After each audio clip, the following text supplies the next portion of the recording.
Welcome back. It's 8:22. Never have teenagers held quite so much power at their fingertips thanks to computers. So if you're giving electronic gifts or games, make sure that you talk about some important issues.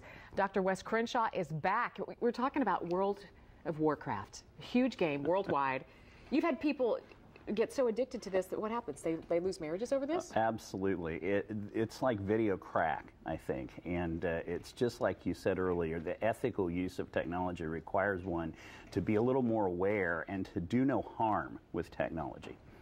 And this is such a new development. I don't think parents even realize sometimes they have to have this discussion, much less where to start. Yeah, parents even today, as smart as we all are with technology, are not as up to date as our kids are.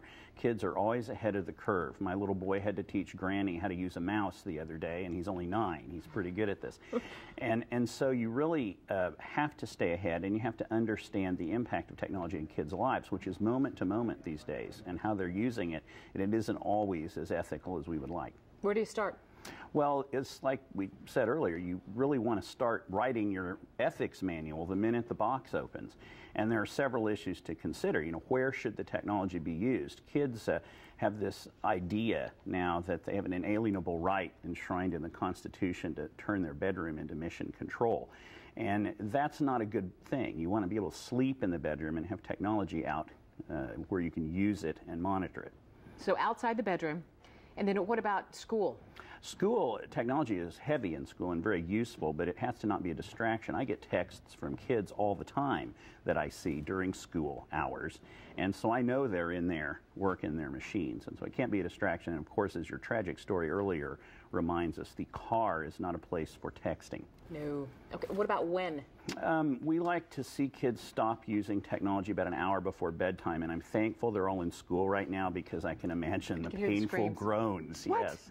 Never. And so kids are very sleep deprived nowadays, and if they stay up late and use technology all night long, as many of them do, they're going to be more sleep deprived. This is not when it's impolite to is one of my favorites. Absolutely. That's one of my pet peeves. Kids will text at dinner. They text on dates. You see two kids on a date and they're texting other people. That's kind of not a very romantic gesture. What are the ethical uses? Well, the ethical uses are to do good. Too often we forget that technology is really just there to do good, and kids do harm with it. And so you want to be putting it to the proper use. And the thing I always tell people is that Fox 4 is a powerful television station, but so is your tiny iPhone and Android. And when you're putting material out there into space, that you want it to be on message, and a lot of what goes out isn't such a wise message for kids. So you have to coach them on what is and isn't appropriate. I don't think they realize, too, that they think that the intended recipient's the only person who's ever going to see that. So They have no idea that what you're putting out there could be retweeted, somebody's going to send it on somewhere else, and it ends up all over, and you're embarrassed. Absolutely. There's a reason things go viral, and that's because they create a picture or transcript that can go around the world very quickly. Let's talk about who should have access. Yes, kids believe that they are the owners of their technology. And I tell kids, if you don't want your parent to see what you put on Facebook, might it be unwise to put it there?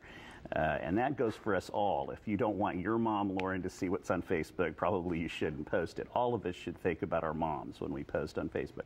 However, and Twitter is the same way. Twitter's like a tiny radio. The first thing that comes into your head, boom, it goes out to everyone. So those two really need to be monitored by parents, as much as that's painful for kids. Text messaging and email and private phone conversations are really the private property of the child until you have reasonable suspicion that they're misusing them, and then you have a right to do, as the kids say, creep their feed. Creep their feed. Watch what they're doing online. Right. And then consequences. Make sure that you have some kind of a punishment linked if they misuse it. Exactly. And it needs to be very tightly connected to what the infraction is. So people will take iPhones away for poor grades. Well, that only makes sense if the kid is using the phone inappropriately, so the grades go down. Try to keep it very tightly connected so it makes sense. Thank you, Dr. Crenshaw. Good to be here. If you'd like some more information on those issues, go to fox4kc.com.